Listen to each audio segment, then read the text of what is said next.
Welcome, in front of me is HP ELITEBOOK 846, and in this video I will show you how to boot this laptop from USB.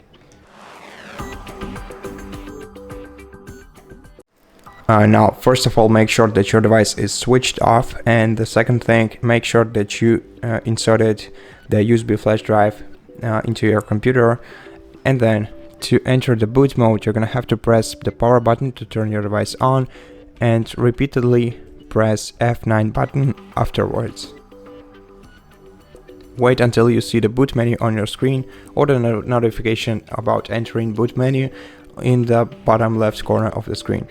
Now, once you're here, you can select, you can navigate either using your touchpad or using down and up arrow keys and select using enter or just tap any option with your touchpad. So select the USB option from the list and then wait for the following screen to appear.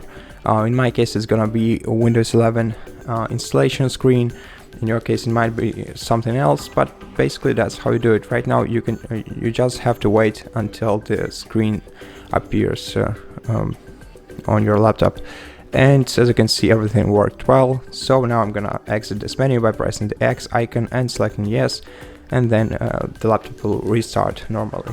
So that's how you boot your laptop from USB. Thank you for watching this video. If it helped you, please consider subscribing to our channel, leave us a like and a comment below, and I'll see you in the next one.